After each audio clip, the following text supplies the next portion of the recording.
Konnichiwa buddies, this is Chris Sniper at nandito tayo ngayon sa actual test digging, no? Sa Team Kano dito sa Davao City po lamang. So yung hinuhukay natin, yan, nasa south direction yan, no? Galing sa marker natin. So check natin compass. Yan buddies, oh. 180 degrees. Yan. Okay. Yan, papakita ko marker.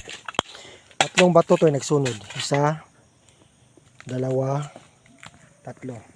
Yan. Okay. Then may bench marker tayo dyan, no?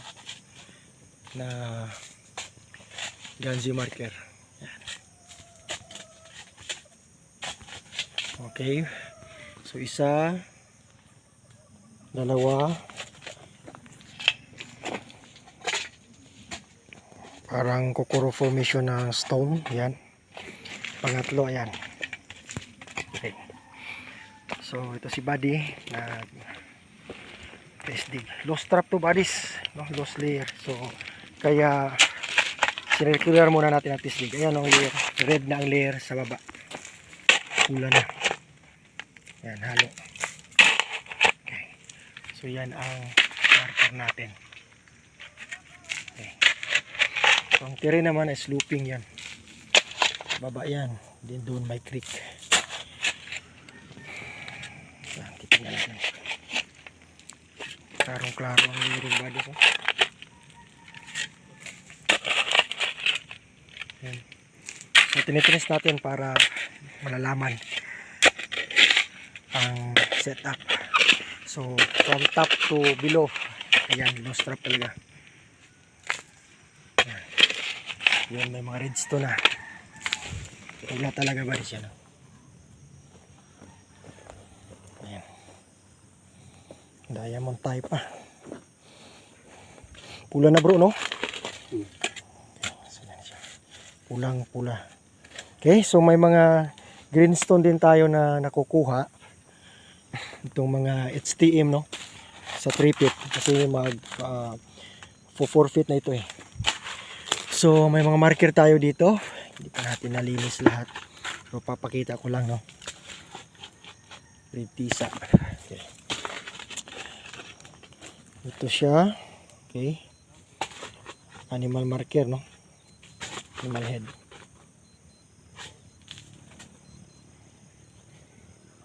Katid talaga. Okay. Then greenstone, no? Yan, no? Basag-basag. Yan. Poison warning. Tapos pagbaba na sa mga 3 feet, dumadami ang ano, ang marker. Ito.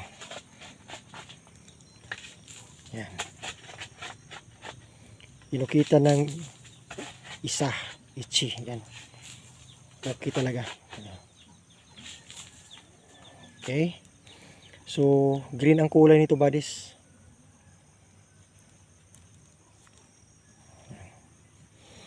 Yan siya. Then ito, spearhead. May ukit din. Green din siya. Parang jadestone lang. Yan. Ito yung parang likod ng talangka, crab. So, low strap design, basta crab body sa tandaan. Yan. Para hindi shell, no? Pero green ito. Green stone. Makinis talaga. Yan, no? Yan. So, tingnan nyo. Parang likod ng crab.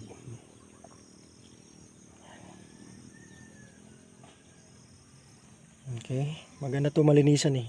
Lilitaw talaga ang pagka-green niya. So ito yung mga hidden trail marker, no? For treasure burial setup. So pag crab, low strap layering. So kailangan ng timber. So ito spearhead means downward, no? Or code 5. Yan siya. May heart type din tayo, buddies. Yan. Yan, puso.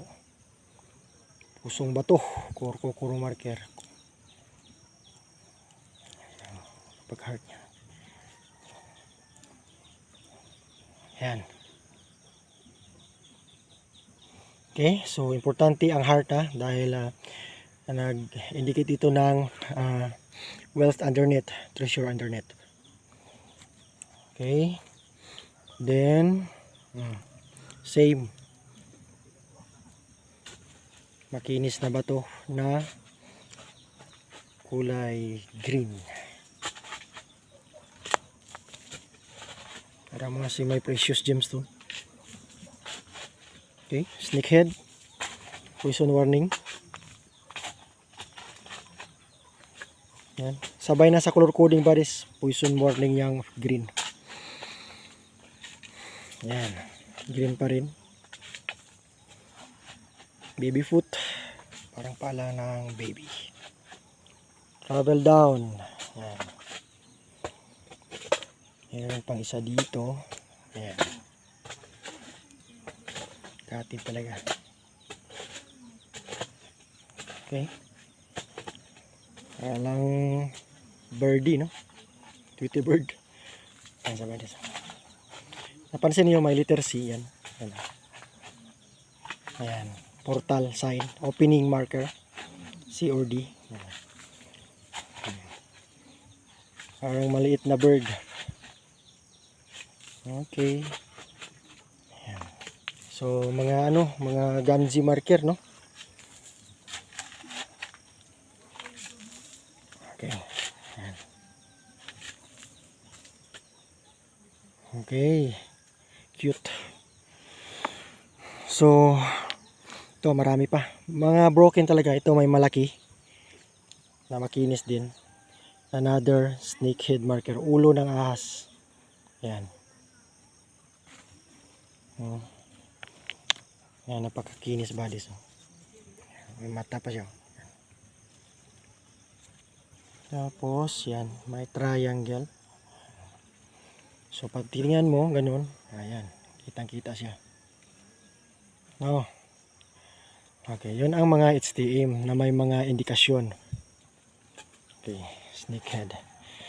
Marami pa. So, ito yung kursunada ko, napakaganda talaga. So, ganito pag after remapping bodies, itrenching para ma-confirm ang mga hidden trail marker. Confirmation na tama ang dig site natin. Okay. Okay, ayan sa lahat. No? So, ngayon, tingnan natin yan. Sinicircular muna namin para makita talaga ang Treasure Boreal layout sa baba. So, yun lang. Hopefully, may natutunan kayo sa vlog natin. Ayan na siya. Napakaganda. Okay, Bansai Team Kano.